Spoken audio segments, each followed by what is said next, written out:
Hello दोस्तों, lucky trick channel पे आपका बहुत बहुत स्वागत है। मैं हूं मुकुल और आप लोग देख रहे हैं लकी ट्रिक चैनल। और जी हां दोस्तों, फर्स्ट अटेम्प्ट में ही सारे एग्ज़ाम क्लियर होंगे। मैं ऐसा क्यों कह रहा हूं, क्योंकि आप जब मेरे वीडियो को सभी वीडियो को देखेंगे तो आपको खुद ब खुद पता चल जाएगा कि वाकई में अगर एमसीक्यूज़ को अगर इस तरह से पढ़ा जाए और ट्रिक के माध्यम से पढ़ा जाए और कुछ साइंटिफिक तरीके से पढ़ा जाए और यूपीएससी एस्पिरेंट के एक्सपीरियंस के साथ पढ़ा जाए कि आखिर कोई क्वेश्चन को कैसे सोचते हैं और कैसे तुरंत याद कर लेते जो कभी भूलते नहीं हैं, तो आपको मेरे इस लकी ट्रिक चैनल के माध्यम से ऐसा ही एजुकेशन दिया जाता है। तो चलिए दोस्तों, आज के क्रम में हम लोग जो है प्राचीन भारत का जो है बौद्ध और जैन धर्म से रिलेटेड जो क्वेश्चन आते हैं, बौद्ध और जैन जितने भी भारत में एग्ज़ाम होंगे वो सारे एग्ज़ाम में लगभग बौद्ध और जैन धर्म के पूछ ही लिए जाते हैं। चाहे यूपीएससी हो, सारे देशों के जितने भी राज्य उसका स्टेट पीसीएस हो, सभी में ये क्वेश्चन, एसएससी हो,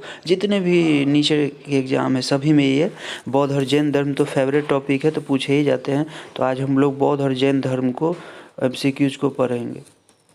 सिर्फ बौद्ध धर्म के एमसीक्यूज़ को ही नहीं पढ़ेंगे दोस्तों, एमसीक्यूज़ को कैसे आसान बना के बौद्ध धर्म को पढ़ेंगे। आज के बाद बौद्ध धर्म को आपको पढ़ना ही नहीं पड़ेगा दोबारा। इस तरह आज हम लोग ट्रिक के माध्यम से, मज़ेदार ट्रिक के माध्यम से पढ़ेंगे कि आप लोग कभी भूलेंगे ही नहीं। तो चलिए दोस्तों, वीडियो को शुरू करने से पहले एक स्वामी विवेकानंद जी का सुंदर सा मोटिवेशन कोट ले लेते हैं, तो आप लोग ध्यान से पढ़ेंगे।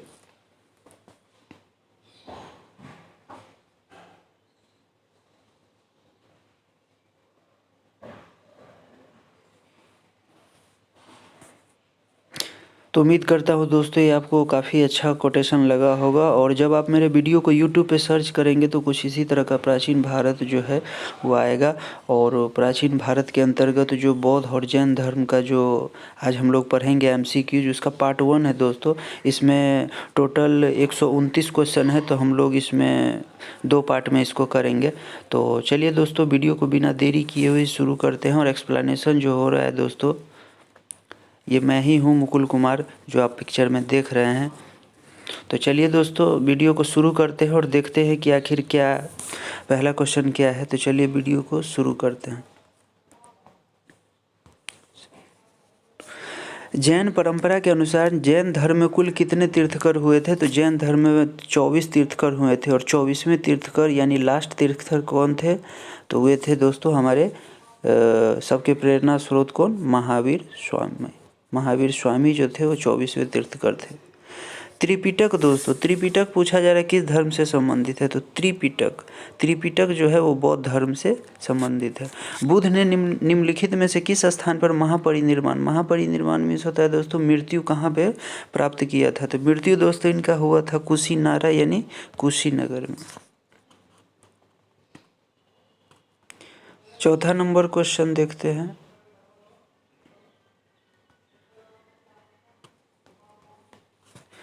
किस शासक ने बौद्धों के लिए विख्यात विक्रमशिला विश्वविद्यालय की स्थापना की थी? तो विक्रमशिला की स्थापना की थी किसने? धर्मपाल ने। किसके द्वारा तृतीय बौद्ध संगीति को संरक्षण प्रदान किया गया था? तो तृतीय बौद्ध संगीति को संरक्षण प्रदान किया गया था किसके द्वारा? अशोक के द्वारा। इसी में क्वेश्चन पूछ देता था कि तृतीय बौद्ध संगीति का आयोजन जो है वो किसके समय में हुआ था? तो अशोक के समय में हुआ था। यानी संरक्षण का मतलब है कि उस समय जो शासक होंगे वही ना, तो अशोक था उस समय का शासक। और इसी के समय तृतीय बौद्ध संगीति का आयोजन भी किया गया था। तो दोस्तों यहाँ पे मैं आपको बता देता हूँ कि सभी बौद्ध संगीतियों का आयोजन चुटकियों में, इसके बाद आप भूलेंगे ही नहीं। तो पहली बौद्ध संगीति, दूसरी बौद्ध संगीति, तीसरी और चौथी। तो पहली बौद्ध संगीति दोस्तों जो हुआ था वो हुआ था कहाँ पे हुआ था? RVP जी हाँ दोस्तों, इसको याद रखेंगे क्या? RVP क्या है ये? तो इसको याद रखेंगे ट्रिक से, RV से रवि, ऐसे याद रखेंगे हम लोग। रवि, RV से रवि क्या करके आया है? तो पी के आया है, तो रवि पी के आया है। तो जी हाँ दोस्तों, यही ट्रिक है चारों बौद्ध संगीतियों का, शुरू से लास्ट के क्रम में यही क्रम है। तो पहला संगीति R से कहाँ हुआ था? राजगृह। V से वैशाली, P से पाटलिपुत्र। तृतीय बौद्ध संगीति का आयोजन पाटलिपुत्र में हुआ था। और लास्ट चौथा बौद्ध संगीति का आयोजन कहाँ हुआ था? कुंडल वन में। तो कुंडल वन में जो हुआ था, तो यही है दोस्तों शुरू से लास्ट का क्रम। पहला राजगिरी, वैशाली और तीसरा पाटलिपुत्र और चौथा कुंडल वन में। तो इसको याद रखेंगे कैसे, रवि पी के।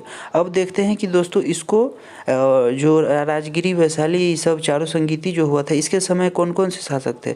तो प्रथम बौद्ध संगीति के समय शासक थे कौन, ए, इसको याद रखेंगे पहला, दूसरा ए के, बस ये भी चार याद रखेंगे, ए के।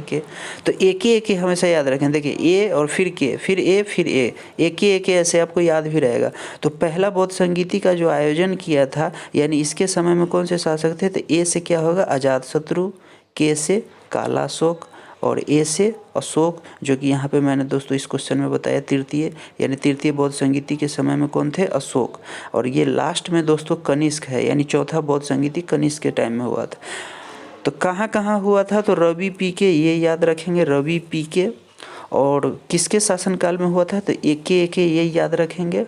अब लास्ट में दोस्तों एक है कि किसके साथ इसकी अध्यक्षता किसने की थी, ये तो है शासक, इसके समय में अध्यक्षता किसने की थी, तो आप ये भी याद रखेंगे, MSMV। दोस्तों आप लोग याद रखते होंगे कि इकोनॉमिक्स में एक क्रम चलता है, नाम है MSME, यानी मीडियल स्मॉल इंटरप्राइजेज, ऐसे करके आता है ना, MSME आप लोग नाम सुने होंगे। तो सेम MSME के जैसे ही ये आ रहा है ना, MSM, बस ई के जगह पे हम लोग क्या रख देंगे, भी, तो MSMB। तो अब देखते हैं दोस्तों MSMB में आखिर ये है क्या, MSMB में।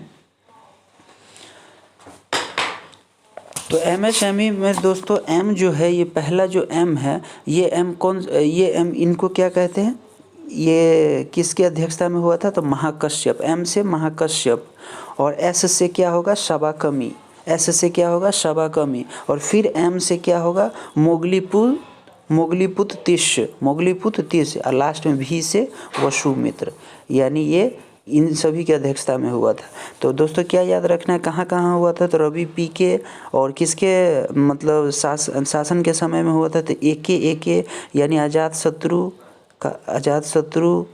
और ये काला अशोक और लास्ट में कनिष्क। और किसकी अध्यक्षता में हुआ था, तो MSME जो नाम होता है उसी के रूप में लिया गया है, तो MSME। तो MSME का मतलब महाकश्यप, S से शबाकमी, M से मोगलीपुत्र से, अभी से वसुमित्र। तो उम्मीद करता हूँ दोस्तों ये जब आप लोग अच्छा से इसको अपने कॉपी में नोट डाउन कर लेंगे, और मेरे द्वारा कई ट्रिक ऐसा बताया जाता है जो आप लोग नोट डाउन कर लेंगे, और उसको हमेशा आप लोग याद करने की कोशिश करेंगे, और बार बार लिख के कोशिश करेंगे, 3 से 4 बार करेंगे, ये आ जाएगा आपको, रवि पी के, ए के MSMB, बस ये कर लेंगे तो आपको इससे न जाने पता है आपको दोस्तों कम से कम 10 क्वेश्चन सॉल्व कर लेंगे यहाँ से। तो चलिए दोस्तों अब चलते हैं नेक्स्ट क्वेश्चन पे। तो नेक्स्ट क्वेश्चन दोस्तों, ये तो आप जान ही गए होंगे किस तृतीय बौद्ध संगीति अशोक के समय में। तो आप देखते हैं बौद्ध ग्रंथ पिटकों की रचना निम्नलिखित में से किस भाषा में की गई है। तो पिटकों की रचना जो है वो दोस्तों पाली भाषा में, यानी बौद्ध धर्म किस भाषा में, पाली भाषा में। अब चलते हैं दोस्तों नेक्स्ट 7वां नंबर क्वेश्चन पे। दोस्तों मेरे चैनल पे कुछ वीडियो कभी लंबा हो जाता है, क्यों लंबा होता है आपको खुद रीज़न पता चल ही जाता होगा, क्योंकि अगर थोड़ा सा टाइम लेके अगर मैं आपको डिटेल में इस तरह से बता देता हूँ तो भले ही एक वीडियो को आपको लंबा देखना पड़े, लेकिन एक ही वीडियो में सारा खेल खत्म हो जाएगा। सारा बौद्ध धर्म, जैन धर्म से संबंधित कोई आपको कोई ये क्या बोलते हैं शंका नहीं रहेगा, और आप फटाफट एग्ज़ाम को क्लियर करेंगे और फर्स्ट अटेम्प्ट में ही क्लियर करेंगे, ये मेरा दावा है। किस शासक के शासनकाल में नेपाल में बौद्ध धर्म का गमन हुआ था। तो ये हुआ था अशोक के समय में। सांची क्यों विख्यात है, तो सांची क्यों विख्यात है, तो सबसे बड़ा बौद्ध स्तूप है ये। महावीर का जन्म किस क्षत्रिय गोत्र में हुआ था। तो महावीर का जन्म जो हुआ था वो हुआ था जांत्रिय। मिक्सअप क्वेश्चन है दोस्तों बौद्ध और जैन धर्म का, तो कभी आपको बौद्ध धर्म का क्वेश्चन आएगा, कभी जैन धर्म का। महावीर की माता कौन थी। तो महावीर की माता जो थी वो कौन थी दोस्तों, त्रिशला। अब दोस्तों मैं एक चीज़ यहाँ पे आप लोग को साइंटिफिक तरीके से एक चीज़ और बता देना चाहता हूँ। मेरे ही चैनल पे दोस्तों कुछ इसी तरह का पढ़ाई आप लोग पढ़ेंगे, क्योंकि बहुत सारे ऐसे होते हैं जहाँ पे आप लोगों को बस महावीर की माता कौन थी, त्रिशला, और निकलते जाएंगे, फिर आगे क्वेश्चन पढ़ते जाएंगे, टिक लगाते जाएंगे, निकलते जाएंगे। तो दोस्तों हम लोग को उस तरह से नहीं पढ़ना है। हम लोग को क्या करना है, हम लोग को एग्ज़ाम क्रैक करना है और साइंटिफिक तरीके से और ट्रिक के माध्यम से पढ़ना है, और माइंड में ये ट्रिक हमेशा चलाना है, क्योंकि दोस्तों हम लोग को एग्ज़ाम क्रैक करना है। हम दूसरों से कैसे आगे हो सकते हैं ये हम इस चैनल पे बताते हैं। तो आप लोग दोस्तों इसमें याद रखेंगे कि जैसे महावीर, देखिए गौर से मेरी बातों को बस गौर से सुनिएगा। यहाँ महावीर की माता कौन थी, त्रिशला। तो दोस्तों गौर से मेरी बातों को सुनिएगा बस। जैसे महावीर है, तो महावीर जो है दोस्तों, महावीर में कितने लेटर हो गए, देखिए तो 1 2 3 और 4 लेटर। तो महावीर में 4 लेटर है। तो दोस्तों महावीर में जो 4 लेटर हैं, तो इसके माता पिता, माता पिता, माता पिता, ये माता पिता कितने लेटर के होंगे, तो 3 लेटर के होंगे। और पत्नी, एक पत्नी दोस्तों यहाँ पे छूट गया, माता पिता और पत्नी। तो माता पिता और, तो दोस्तों पत्नी, माता और पिता 3 लेटर के इनके नाम होंगे। क्या होंगे, 3 लेटर के। जी हाँ दोस्तों, अगर महावीर 4 लेटर के हैं तो इनके माता पिता और पत्नी जो होंगे वो उनके पत्नी माता पिता के नाम कितने लेटर से होंगे, 3 लेटर से होंगे। तो कैसे कैसे मैं आपको बताता हूँ। तो इनकी माता का नाम जो होगा दोस्तों वो क्या होगा, त्रिशला। त्रिशला में देखिए दोस्तों, त्रिशला, थोड़ा सा यहाँ पर मैं इरेज कर रहा हूँ। इनकी माता का नाम, महावीर की माता का नाम देखिएगा, यहाँ पे मैं महावीर लिख देता हूँ 4 लेटर ताकि आपको याद रहे। महावीर 4 लेटर का है, तो इनकी माँ का नाम, माता पिता और पत्नी का नाम 3 लेटर से होगा। तो 3 लेटर में क्या होगा, माता, त्रिशला, त्रिशला। अब देखिए दोस्तों महावीर के पिताजी का नाम, तो महावीर के पिताजी का नाम क्या था, सिद्धार्थ। गौर करिएगा, आप कन्फ्यूजन नहीं होंगे, क्योंकि जब गौतम बुद्ध के माता पिता का नाम पढ़ेंगे तो वहाँ आपको कन्फ्यूजन ज़्यादा होगा। इसीलिए मैं बता देता हूँ कि महावीर जो है 4 लेटर, उनकी माता का नाम 3 लेटर से, पिता की भी नाम 3 लेटर से, और पत्नी, महावीर की जो पत्नी थी उनका भी नाम क्या होगा, 3 लेटर से ही होगा। तो इनकी पत्नी का नाम क्या था, यशोदा। यशोदा। देखिए दोस्तों, त्रिशला में 3 लेटर, सिद्धार्थ में 1 2 और 3 लेटर, यशोदा में 1 2 और 3 लेटर। अब देखते हैं दोस्तों, अब हम लोग समझते हैं कि आखिर 3 ये 4 लेटर सर क्या बता दिया। अब तो महावीर में 4, तो इनकी माता पिता और पत्नी 3 लेटर। अब देखते हैं दोस्तों यहाँ पे, अब देखते हैं दोस्तों यहाँ पे थोड़ा सा आपको कन्फ्यूज़न ही दूर हो जाएगा। अब देखते हैं गौतम बुद्ध की, गौतम में कितने लेटर है दोस्तों, 3। तो गौतम बुद्ध में 3 लेटर हैं, तो इनके माता पिता और पत्नी कितने लेटर के होंगे, माता पिता और पत्नी।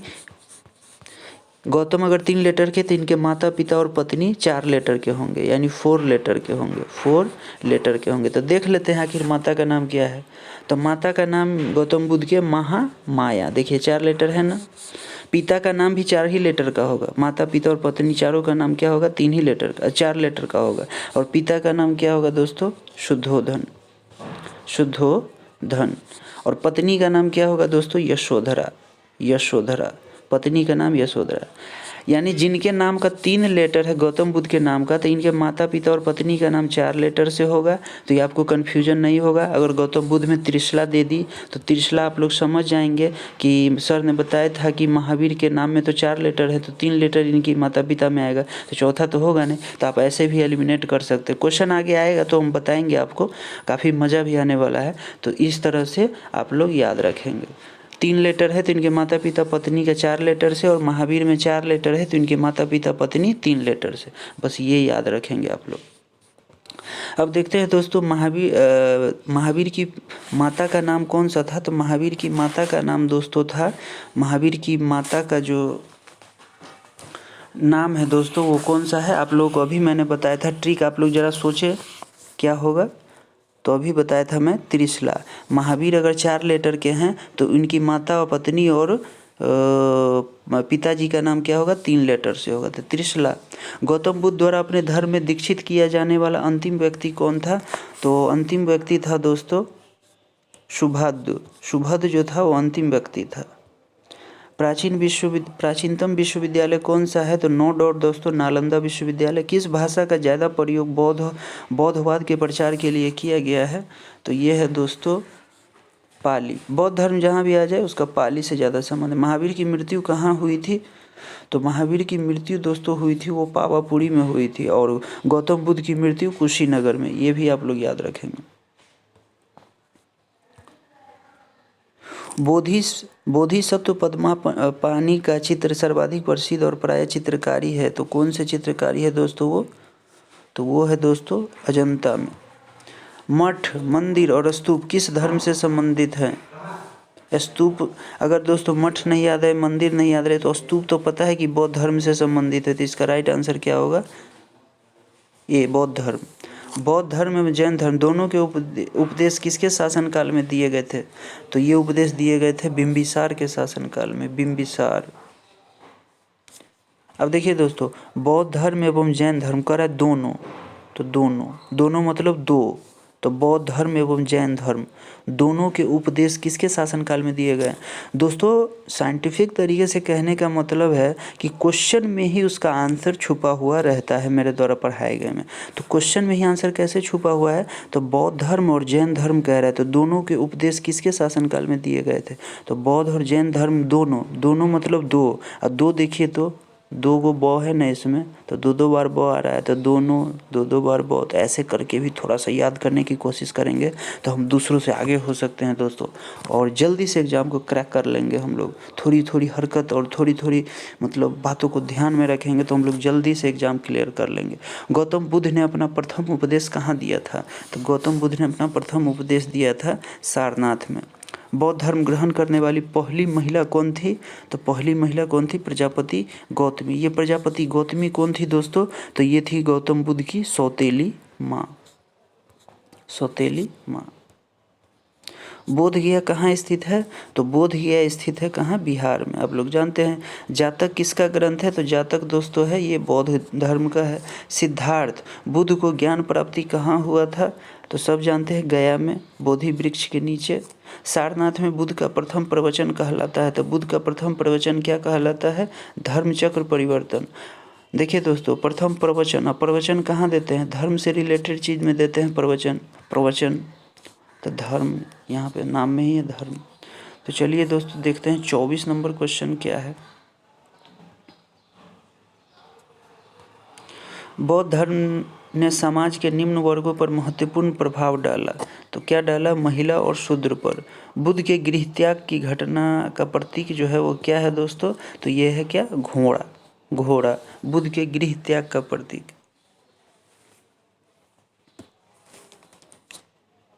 और गौतम बुद्ध द्वारा भिक्षुणी संघ की स्थापना कहाँ की गई थी? तो भिक्षुणी संघ की स्थापना जो दोस्तों की गई थी वो वैशाली में की गई थी।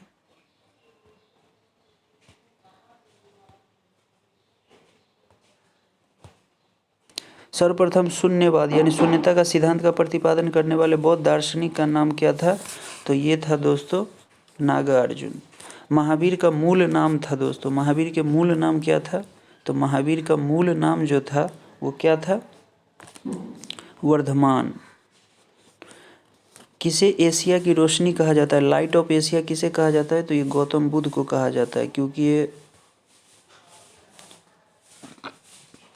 दिलवारा के जैन मंदिरों का निर्माण किसने करवाया था? तो दिलवारा के जैन मंदिरों का निर्माण जो दोस्तों था वो चालुक्य और सोलंकियों ने करवाया था। नागार्जुन कौन थे? तो नागार्जुन जो थे वो बौद्ध दार्शनिक थे। जैन परंपरा के अनुसार महावीर कौन से तीर्थकर थे? तो मैंने बताया था कि दोस्तों 24 तीर्थकर में सबसे अंतिम तीर्थकर थे 24 में। जैन धर्म का आधारभूत बिंदु क्या होता है? आधारभूत बिंदु इनका क्या है? तो ये है दोस्तों अहिंसा। जियो और जीने दो किसने कहा था? तो जियो और जीने दो महावीर स्वामी ने कहा था। तीर्थकरों के क्रम में अंतिम कौन थे? तो तीर्थकरों के अंतिम में थे कौन से थे? महावीर स्वामी 24वें। मैंने कई बार बताया। जैन धर्म में पूर्ण ज्ञान के लिए क्या शब्द है? तो पूर्ण ज्ञान के लिए जैन धर्म में शब्द है कैवल्य प्राप्ति। महावीर स्वामी का जन्म कहाँ हुआ था? तो महावीर स्वामी का जन्म हुआ था कहाँ पर दोस्तों? तो ये हुआ था कुंडग्राम। कनिष्क के शासनकाल में चतुर्थ बौद्ध संगीति सभा किस नगर में आयोजित की गई थी? तो दोस्तों आप लोगों को याद तो नहीं करना पड़ेगा इस क्वेश्चन को, तो मैं आपको जल्दी से बता देता हूँ यहाँ पे। 38 नंबर क्वेश्चन को आप लोग, मैं ट्रिक काफ़ी डिटेल में ऊपर बताया था, 1 2 3 4 एक के रवि क्या बोले थे, रवि क्या आया है, पी के आया है, तो रवि पी के। अब देख लेते इसी में इसका आंसर होगा। तो 38 नंबर क्वेश्चन है दोस्तों, कनिष्क के शासनकाल में चतुर्थ बौद्ध संगीति। तो चतुर्थ बौद्ध संगीति देखते हैं दोस्तों, चतुर्थ बौद्ध संगीति ये रहा। तो के से मैंने क्या बताया था, कनिष्क चतुर्थ बौद्ध किस नगर में आयोजित की गई थी। तो देखिए यहाँ से चौथा बौद्ध संगीति के से कुंडलवन। अब देख लीजिए कुंडलवन ऑप्शन में कहाँ है, तो कुंडलवन है ऑप्शन में सी में। तो दोस्तों कोई समस्या तो नहीं हुई। एक आप लोग याद रखेंगे, एक यानी ये आज़ाद शत्रु, ये काला अशोक, ये अशोक और ये कनिष्क। और ये रवि पी के में आर क्या है, राजगृह, वी से वैशाली, पी से पाटलिपुत्र और ये के से कुंडलवन। तो आप लोग को याद होगा, तो इसका राइट आंसर क्या हो जाएगा, सी, क्योंकि इसी पे बैठ रहा है। और इसकी अध्यक्षता किसने की थी, मैंने अभी बताया था दोस्तों, MSMV। तो आप लोग ये भी याद रखेंगे। इससे कई क्वेश्चन दोस्तों आप लोग बना लेंगे, कहे तो बस इतना ही याद रखना है, MSMV याद रखना है, रवि पी के आया है और एक बस इतना याद रखना है। तो चलिए दोस्तों 39 नंबर क्वेश्चन पे चलते हैं। तृतीय बौद्ध संगीति का आयोजन कह रहा है दोस्तों कहाँ पे हुआ था। तो आप लोग खुद बता दीजिए कहाँ पे हुआ था, जल्दी से बता दीजिए, मैं आपको 2 सेकंड देता हूँ। वेरी गुड, पाटलिपुत्र में हुआ था, पाटलिपुत्र में हुआ था। तो हम क्यों कहते हैं पाटलिपुत्र में हुआ था तृतीय बौद्ध संगीति, तो क्या हम बताए थे, रवि पी के। तो रवि पी के में देख लीजिए तृतीय, तो ये पहला दूसरा तीसरा, तीसरा पे क्या आ रहा है दोस्तों, पाटलिपुत्र आ रहा है ना, मज़ा आ रहा है ना मेरे साथ। तो इसीलिए आपको ऐसे ही कुछ ट्रिक के माध्यम से पढ़ाया जाएगा। तो 1 2 3 4 चारों बौद्ध संगीति, और ये हुआ था किसके टाइम में, एक के टाइम में। तो ऐसे भी जल्दी जल्दी हम लोग लिख लेंगे, जितना बार लिखेंगे दोस्तों। पढ़ाई ऐसी चीज़ है कि हम लोग जितना बार उसको लिखेंगे और जितना बार उसको बार बार प्रैक्टिस में लाएंगे, वो हमारे मन मस्तिष्क में छप जाता है। जब दोस्तों ईंट की एक दीवार को जब रस्सी जो होता है, मामूली सी रस्सी, जब रस्सी इसको घिस सकता है और ईंट को पतला कर सकता है एक रस्सी, तो समझ सकते हैं कि हम प्रैक्टिस बार बार अगर करेंगे तो हमारे दिमाग को भी ये क्या करेगा, घिस देगा और याद करने पे मजबूर कर देगा। अशोक के शासनकाल में बौद्ध संगीति किस नगर में आयोजित की गई थी। कोई बात नहीं है, मैंने तो कहा ना, पहला दूसरा तीसरा चौथा, एक क्या एक मैं आपको इस वीडियो में ही याद करा दूंगा दोस्तों, आपको लगेगा कि अब तो याद ही हो गया है। और क्या, रवि पी के, बस सजा देंगे। अब कह रहा है क्वेश्चन देखिए, अशोक के शासनकाल में बौद्ध संगीति किस नगर में आयोजित हुई थी। तो अशोक के शासनकाल में बौद्ध संगीति किस नगर में आयोजित हुई थी। तो अशोक कहाँ है दोस्तों, ये तो अजात शत्रु है, तो अशोक कहाँ है, यहाँ है। तो अशोक जो है तृतीय बौद्ध संगीति, तो बौद्ध संगीति किस नगर में कह रहा आयोजित हुआ था, तो अशोक तो यहाँ है। देख लीजिए ये पी क्या है, ये पी क्या है, पाटलिपुत्र। देखिए पाटलिपुत्र कहाँ है, आंख बंद करके बी मारेंगे तो इसका राइट आंसर क्या हो जाएगा, बी हो जाएगा, नो डाउट। क्योंकि ये आर क्या है, राजगिरी, भी से क्या है, वैशाली, पी से पाटलिपुत्र, के से कुंडलवन। निम्नलिखित में से कौन सी बात बौद्ध धर्म तथा जैन धर्म में समान नहीं है दोस्तों। तो समान नहीं है, तो कौन सी बात समान नहीं है, आत्मदमन, यानी सी इसका राइट आंसर होगा। चलते हैं 42 नंबर, निम्नलिखित में से किस नगर में प्रथम बौद्ध समिति सभा आयोजित की गई थी, किस नगर में। हम लोग इसी वीडियो के माध्यम से ही याद कर लेंगे दोस्तों, एक और क्या है, रवि पी के कह रहा है कि किस नगर में प्रथम बौद्ध संगीति, पहले ही पूछ रहा है। तो इसे ए से तो अजात शत्रु, ये क्या है, आर से राजगिरी। देख लीजिए आप राजगिरी कहाँ है, सी में, वेरी गुड। हम लोग ऐसे ही याद करेंगे और आज के बाद तो बौद्ध और जैन धर्म बिल्कुल आसान हो जाएगा दोस्तों। अब देखते हैं दोस्तों, यहाँ पे मिलान करना है, स्तंभ 1 और स्तंभ 2 से मिलान करना है। तो गौतम बुद्ध के जीवन से रिलेटेड है ये। तो जन्म कहाँ हुआ था दोस्तों, तो गौतम बुद्ध का जन्म नेपाल में लुम्बिनी में हुआ था। और प्रथम प्रवचन इन्होंने कहाँ दिया था, आप लोगों को पता होगा, सारनाथ में। और निधन इनका कहाँ हुआ था, कुशीनगर में। और ज्ञान प्राप्ति कहाँ हुआ था, बोध गया में। ये काफ़ी इजी है, तो देख लेते। ए का क्या है, तीसरा, तो ए का तीसरा कहाँ है, यहाँ पे है।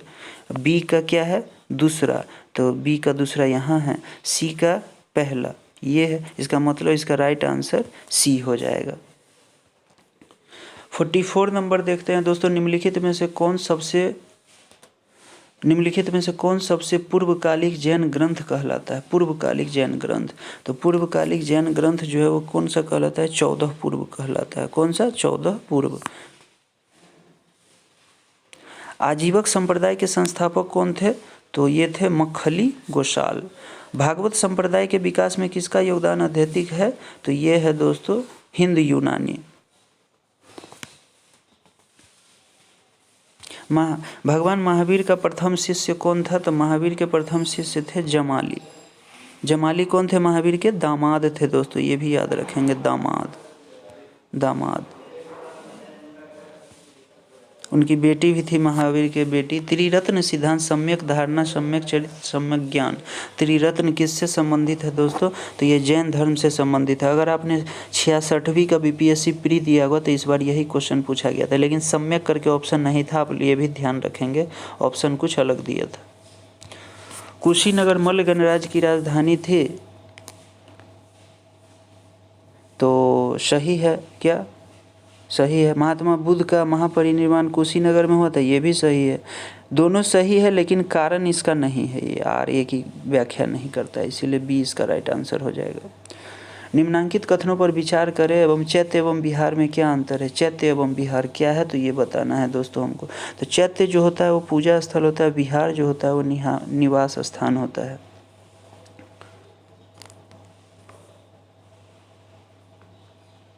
देखिए दोस्तों, इसको याद करने के लिए कि आखिर चैत्य जो होता है वो पूजा स्थल ही क्यों होगा और विहार निवास क्यों होगा, तो मैं बताता हूँ। चैत्य में देखिए दोस्तों, चैत्य जब आप लोग देखते हैं गौर करके, तो चैत्य में क्या है? आधा तौ है, आधा तौ है, आधा तौ है, तो स्थल में भी क्या है? आधा सौ है, तो आधा आधा वाला देख लेंगे, आधा आधा वाला मिला के।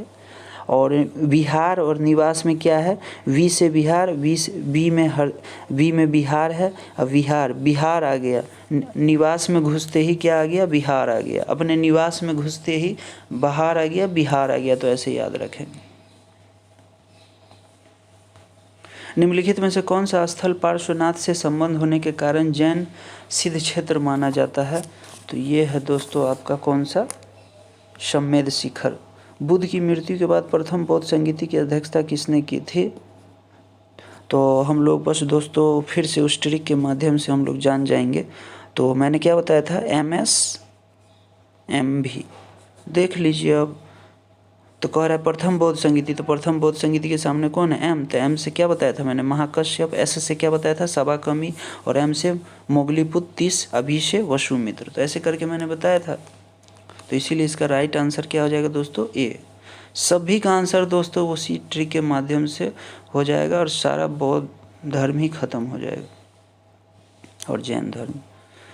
निम्नलिखित में से बुद्ध के जीवन काल में ही संघ प्रमुख होना चाहता था, ऐसा कौन था? तो ये था देवदत्त। हेलियोडोरस का बेस नगर अभिलेख संदर्भित है, तो किससे संदर्भित है? केवल वसुदेव से। बौद्ध धर्म के विषय में कौन से कथन सही है? तो बौद्ध धर्म के विषय में कौन से कथन सही है? तो उसने वर्ण एवं जाति को स्वीकार नहीं किया, सही है। उसने ब्राह्मण वर्ग की सर्वोच्चता सामाजिक कोटि को चुनौती दी, ये भी सही है। उसने कुछ एक शिल्पों को हीन निम्न माना, ये भी सही है। इनके इसका राइट आंसर क्या हो जाएगा? सी हो जाएगा।